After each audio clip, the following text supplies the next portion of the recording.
नमस्कार, स्वागत है आप सभी का द हिस्ट्री यूट्यूब चैनल में। और मैं हूं विकास टेकरे। आज के इस वीडियो में हम देखेंगे भारत छोड़ो आंदोलन के परिणाम और महत्व। भारत छोड़ो आंदोलन से जुड़े और भी महत्वपूर्ण वीडियो आपको इस चैनल की MA 4th सेमेस्टर की प्लेलिस्ट में मिल जाएंगे। दोस्तों, हमें ये देखना है कि भारत छोड़ो आंदोलन का क्या प्रभाव रहा और एक बड़ा विप्लव या एक बड़ी क्रांति ने क्या सिद्ध किया जो भारतीयों के द्वारा की गई थी। जैसे कि हम पहले ही जान चुके थे कि आंदोलन के शुरुआती समय में ही बड़े बड़े दिग्गज नेताओं जैसे कि महात्मा गांधी, पंडित जवाहरलाल नेहरू जैसे नेताओं को, सरदार पटेल जैसे नेताओं को पहले ही गिरफ्तार किया जा चुका था। इसके बावजूद यह क्रांति एक बड़े व्यापक स्तर पर हुई और इसने अंग्रेजों के दम को बिल्कुल निचोड़ कर रख दिया था।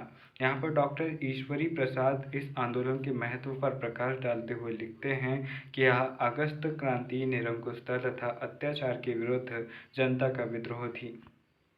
यहाँ पर इसकी तुलना उन्होंने फ्रांस में बैलेस्तीन के पतन तथा रूस की अक्टूबर क्रांति से की जा सकती है, जहाँ पर बैलेस्तीन की दीवार को गिरा दी गई थी और वहाँ पर राजशाही का पतन हो गया था। यह जनता में एक नवीन विश्वास का द्योतक थी और इस अगस्त क्रांति ने एक ऐसी आग को पैदा कर दिया जिसने सीधे भारत को आज़ादी दिलाने का काम किया। अगस्त क्रांति भारत छोड़ो आंदोलन को ही कहा जाता है, चूँकि भारत छोड़ो आंदोलन अगस्त के माह में हुआ था। 9 अक्टूबर 1942 से ये शुरू हुआ था, इसलिए इसे अगस्त क्रांति कहा जाता है। भारत छोड़ो आंदोलन के महत्व या प्रभाव को हम समझते हैं, आइए देखते हैं।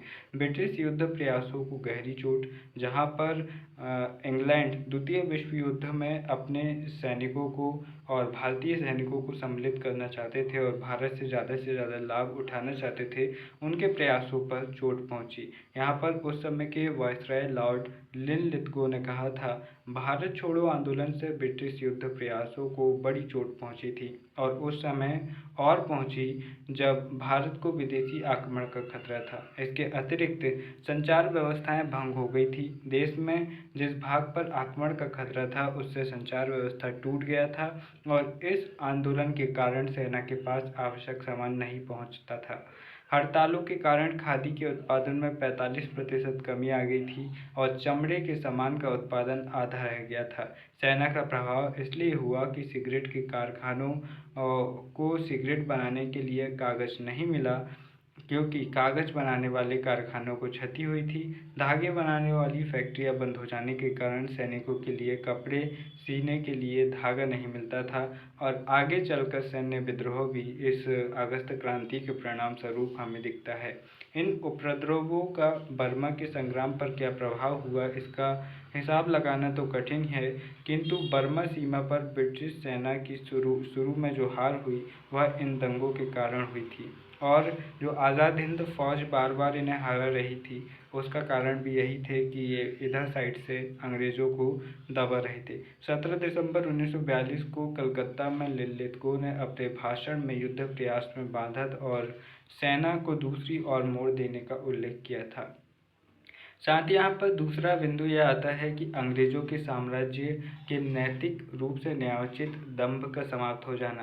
दोस्तों, जो अंग्रेज थे वो शुरुआत में यही कह रहे थे कि जो उनका साम्राज्य है वो बिल्कुल सही है और वो भारतीय जनता को शिक्षित कर रहे हैं, सभ्य बना रहे हैं और उनके लिए भी बिल्कुल करेक्ट है।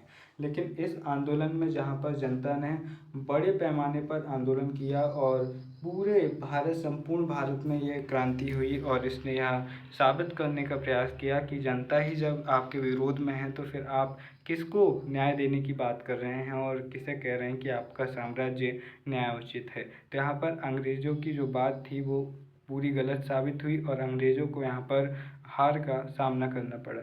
ब्रिटिश सत्ता की समाप्ति अवश्य भी यहाँ पर अंग्रेज़ों की हार बिल्कुल नज़दीक आ चुकी थी और इसके बारे में हमें और जानकारी मिलती है। किंग जॉर्ज सस्टम के जीवन चरित्र के लेखक लिखते हैं, राजनीतिक दृष्टि से क्रिप्स मिशन से प्रकट हो गया था कि भारत से अंग्रेज लोगों को लौट आना था, किंतु लौट आना कदापि संभव नहीं था। 1942 ईस्वी के उपद्रवों का दमन हो गया था। उससे यह प्रकट हो चुका था कि अंग्रेजों की शक्ति व प्रतिष्ठा अभी ऊंची थी, किंतु निश्चित रूप से वे खतरे में पड़ गए थे। घटनाओं से यह प्रकट हो चुका था कि लोगों के समूहों को आसानी से उत्तेजित किया जा सकता था और बड़े से बड़े हिस्से में व्यवस्थित शासन का संचालन असंभव हो गया था। लेखक, जो कि किंग जॉर्ज सस्टम की जीवनी के लेखक है, वे आगे लिखते हैं कि सम्राट को वास्तव में बड़ा भय था कि ब्रिटिश दलों के नेताओं के मन में यह बात आ गई कि भारत में शक्ति का हस्तांतरण अनिवार्य हो गया। जुलाई 1942 में मंगलवार को जब चर्चिल सम्राट के साथ भोजन कर रहे थे तो उन्होंने बड़े रंज के साथ यही बात उनसे कही थी। सम्राट ने 28 जुलाई 1942 को अपनी डायरी में लिखा था कि चर्चिल ने मुझे यह कहकर अचंभित कर दिया कि उनके सहयोगी तथा संसद के दोनों तथा सभी तीनों दल युद्ध की समाप्ति के पश्चात भारत को भारतीयों के सुपुर्द कर देने के लिए बिल्कुल तैयार थे। उनका विचार था कि बातचीत से उनको समझा दिया गया है कि भारत को छोड़ देना चाहिए। क्रिप्स प्रेस और अमेरिका के लोकमत ने इन दलों को इस बात के लिए सहमत कर दिया है कि भारत में हमारा शासन गलत बात है और वह भारत के लिए कभी भी अच्छा नहीं था। तो यहाँ पर हम ये देख सकते हैं कि भारत छोड़ो आंदोलन का इतना व्यापक प्रभाव था कि खुद अंग्रेजी सरकार भी लंदन तक में दहल गई थी। गांधी जी के अहिंसात्मक खुले आंदोलन का प्रभाव, यद्यपि 1942 में जब भारत छोड़ो आंदोलन शुरू हुआ तो वह शुरुआत में तो अहिंसात्मक था, लेकिन आगे चलकर हिंसात्मक हो गया था।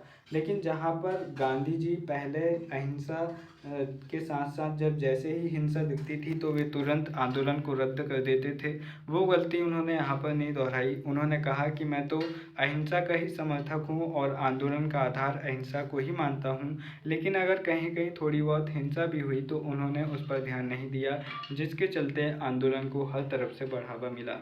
पांचवा बिंदु आता है कि यह जन आंदोलन था, क्योंकि बड़े बड़े नेता तो जेल में जा चुके थे। अब छोटे मोटे नेता और लगभग सभी जनता के हाथ में इस आंदोलन की पकड़ थी और जनता ने खुद आगे बढ़कर इस आंदोलन का नेतृत्व किया और यह जन आंदोलन बन गया। तो यहाँ पर आपको पॉइंट्स ध्यान में रखने हैं और कुछ फैक्ट जो मैंने बताया उनको ध्यान में रखने हैं ताकि आप इस उत्तर को और बेहतर तरीके से लिख सकें। अब यहाँ पर विप्लव का स्वरूप देखिए। विप्लव का मतलब होता है क्रांति। इस क्रांति के पीछे कोई संगठन था अथवा नहीं, उसकी जिम्मेदारी किस पर थी, यह विवाद का विषय है। सरकार ने सारा दोष कांग्रेस के सिर पर मढ़ दिया। उनका कहना था कि वो कांग्रेस के बड़े नेता 8 अगस्त से पहले ही घोषणा कर चुके थे कि यह आंदोलन स्वतंत्रता का अंतिम संघर्ष होगा।